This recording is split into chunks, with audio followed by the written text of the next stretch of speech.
All right, so in this screencast, I'm going to show you the basics of forms. Forms will set you free. And so there are a lot of great YouTube videos on there that tells you a lot of the different things that forms will do, but I'm just going to talk about the basic stuff.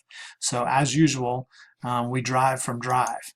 And so I'm going to go to Drive, and you'll notice that there's a spot that says More. And so I'm going to select Google Forms. All right, so I can do the same thing as I can do with any doc. I can title this whatever I want.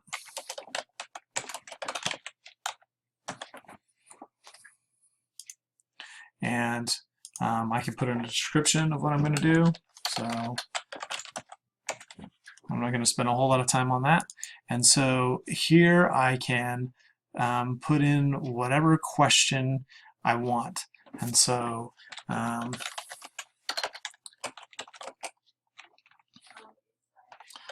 I'm going to ask, why is Google so cool?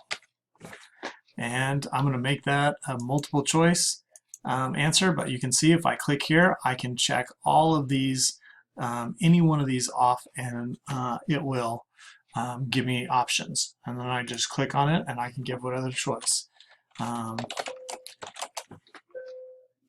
And I can just keep adding options as I go down. And then one of the really important things is if I'm going to require the question. And so that means that if somebody's going to do this, this question has to be answered. So usually when you're given little assessments for kids and that kind of stuff, you want it to check that it's required. So I can add another, I can duplicate this question. So say I'm asking a lot of the same, like similar questions, and I don't want to restructure it. I can choose to duplicate that question. It'll give me an exact duplicate. I can also choose to delete it from here if I want to. You'll notice that there's X's on these options as well as a multiple choice, so I can X those out as well. I can also insert, add a question, add title and description. I can add an image, a video, or a section. So there's lots of different things that you can do inside here. You can do if-then statements as well, and so you can if according to how a student or somebody answers a question, you can have it go to a different screen, but that's going to be in a different screencast, so that's kind of gets into more complicated. So you also can do checkboxes, you can do drop downs, you can do a multiple choice in a grid, there's just lots of stuff. So a short answer limits the amount of characters a person can use. Paragraph answer makes it unlimited. So if a kid's doing a constructed response, you might want to make it to where it's a paragraph answer or a long answer text. So up here you have some different things that you can do.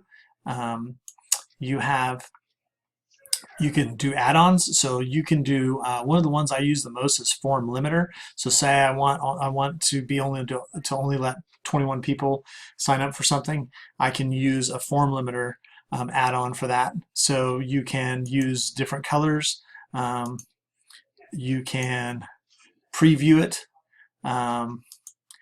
and you can also go into the settings, which will talk about how you want to collect your information and who can respond, and then you can send it. So here you're sending the questionnaire to somebody, and then there's always the more options. You can make a copy of it. And so when this really comes in handy is if I've done a test already, and maybe I'm pre and post testing and I'm using Google Forms, I can make a copy of it and make that the post test, and it'll give me a separate spreadsheet to put the information. So the responses are automatically linked to a spreadsheet.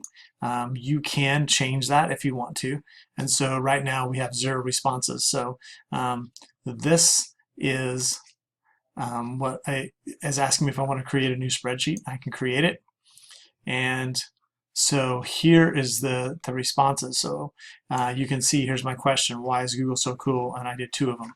So and you can also go back to the live form from here. So, and then if I want to go back and edit, I can hit the pencil over in the corner, which you probably couldn't see, but the pencil was over here in the corner, and then I'm back working on my document. So lots of really cool implications with Google Forms that you can really get some great assessment data from your kids and do it instantly. So and you can distribute these forms also using Google Classroom, which will be in a different screencast. So lots and lots of options and lots of fun stuff to play with on that. So remember, you can't break Google, so just click around and experiment and share with your friends and collaborate, and that's what it's all about. We just learn from each other.